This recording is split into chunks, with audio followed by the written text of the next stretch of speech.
अस्सलाम वालेकुम। मेरा नाम डॉक्टर अबू बकर भुट्टा है। कुछ दिन पहले मेरा पीपीएससी का इंटरव्यू था। तो इंटरव्यू से पहले बहुत ज़्यादा परेशानी का मरहला होता है। बहुत सारे लोग इस बारे में जानना चाहते हैं कि जी इंटरव्यू का प्रोसीजर कैसे होता है और सारे मरहले किस तरह से तय होते हैं। तो मैं शॉर्ट सा ब्रीफ़ करता हूँ कि सारा किस तरह से प्रोसीजर होता है और उसके बाद मैं 5 बेहतरीन आपको टिप्स बताऊँगा। ऐसी टिप्स जिसकी मैंने बहुत ज़्यादा रिसर्च की है और मुख्तलिफ़ लोगों से सुना। जो लोग पहले इंटरव्यू दे चुके थे उनसे भी मैंने कंसल्ट किया, फ़ोन पे भी और इंटरनेट से, यूट्यूब से। बाकी जो ट्रेनर हैं पहले तैयारी करवाते रहते हैं उनसे भी मैंने राय ली। तो मुझे 5 बेहतरीन टिप्स लगी जो कि जानना बहुत ज़रूरी हैं और उनको मास्टर करके आप एक अच्छा इंटरव्यू दे सकते हैं। तो हम 9 बजे हॉल में पहुंच गए। बहुत बड़ा हॉल था, उसके अंदर बहुत सारे लोग थे डॉक्टर्स के अलावा भी।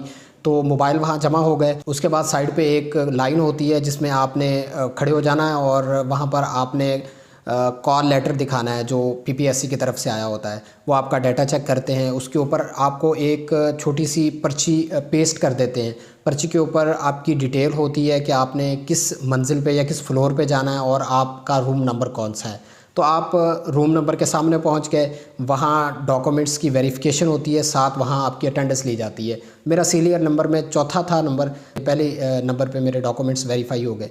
तो उन्होंने मुझे 15 मिनट पहले बता दिया कि डॉक्टर साहब आपने तैयारी रखनी है, आपका पहला नंबर है। 4-5 फ़ाइलें जैसे ही प्रिपेयर हुई, वो फ़ाइलें इंटरव्यू वाले रूम में पहुँच गई। तो मुझे बुला लिया गया वहाँ पर।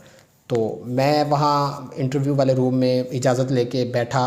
क्वेश्चन शुरू हुए। शॉर्ट सा इंट्रो करवाया मैंने। पहला क्वेश्चन चेयरमैन की तरफ से था, दूसरा डॉक्टर की तरफ से था, तीसरा लेफ़्ट वाले डॉक्टर की तरफ से था, फिर लास्ट पे क्वेश्चन चेयरमैन की तरफ से था। और मुख्तसरन मेरे इंटरव्यू को 10 मिनट लगे।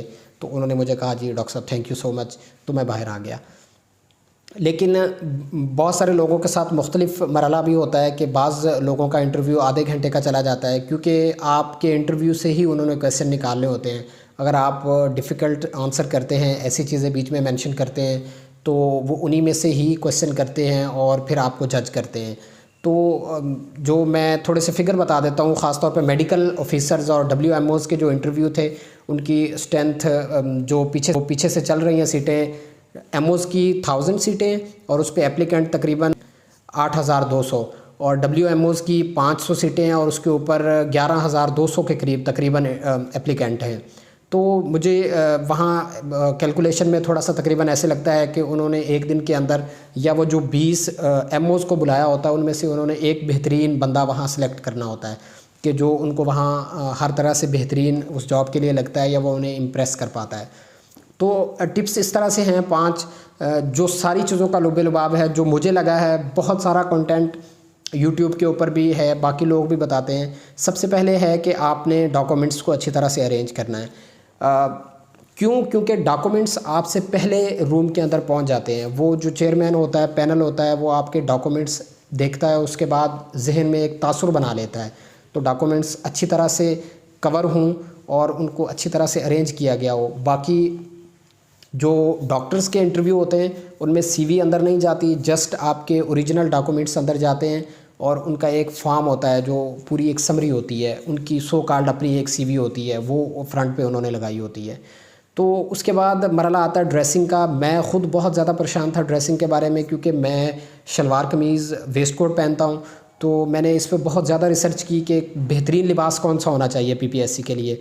तो आखिर के ऊपर मुझे जो वहाँ पर एक मतलब समरी जो होती है वो ये है कि अगर आप शलवार कमीज़ पहनना चाहते हैं तो वाइट शलवार कमीज़ और ऊपर ब्लैक या नेवी ब्लू वेस्ट कोट, ये बेहतरीन ऑप्शन है। साथ आपके बेहतरीन शूज़ आपने सेलेक्ट करने हैं, क्योंकि कहते हैं कि मर्द के सबसे पहले शूज़ पे नज़र पड़ती है और औरत के बालों पे नज़र पड़ती है, या उसके स्कार्फ के ऊपर सबसे पहले नज़र पड़ती है। तो आपने, और जो लोग सूट दूसरा पहनते हैं वो ब्लैक बहुत अच्छा ऑप्शन है, या नेवी ब्लू अच्छा ऑप्शन है। वाइट शर्ट हो, शोख कलर की टाई हो और आपके बेहतरीन शूज़ हों, पॉलिश हुए हों और उनके नीचे कोई गंद या कोई मट्टी वगैरह ना लगी हुई हो। तीसरे नंबर पे आपकी सब्जेक्ट के ऊपर ग्रिप, ये सबसे ज़्यादा मैटर करता है, जो मैंने अंदाज़ा वहाँ किया है। क्योंकि अगर आप अच्छा वहाँ उनको नॉलेज रिप्रोड्यूस कर देते हैं और आप उनको इत्मीनान दिला देते हैं, तो मेरा ख़्याल है कि बाकी चीज़ें आपकी सेकेंडरी चली जाती हैं। आपकी ड्रेसिंग, आपकी बाकी चीज़ें सारी वो पीछे चली जाती हैं। लेकिन ये उसूल वेरी भी करते हैं, क्योंकि चेयरमैन का माइंड है कि वो क्या चीज़ को ज़्यादा अहमियत देता है। सारी चीज़ें मिल के ही एक, क्योंकि उन्हें बेहतरीन कैंडिडेट चाहिए कि जो हर तरह से सारे पहलुओं से उनकी जॉब के लिए फ़िट हो। तो उसमें नॉलेज कम नहीं है, क्योंकि ये ग्रिप, टॉपिक की ग्रिप जो है और आपका नॉलेज जो है, इसी ने आपको कॉन्फिडेंस देना है, और उसी कॉन्फिडेंस के साथ आपने वहाँ पर उनका सामना करना है, और आपने नज़र से नज़र मिलानी है, बाकी सारी चीज़ें। तो टॉपिक के ऊपर ग्रिप बहुत ज़्यादा ज़रूरी है कि आपको एक बेहतरीन उसकी नौ होनी चाहिए कि आप जो जिस तरह हमारा है डॉक्टरी का, तो डॉक्टरी के जो मतलब उसमें मोटे मोटे क्वेश्चन हैं, बुक्स हैं एक दो मार्केट के अंदर, अगर आप उनसे वेरीफाई और तैयारी कर लेते हैं तो वो बहुत अच्छी हैं। बाकी आपके सब्जेक्ट पे फुल ग्रिप होनी चाहिए।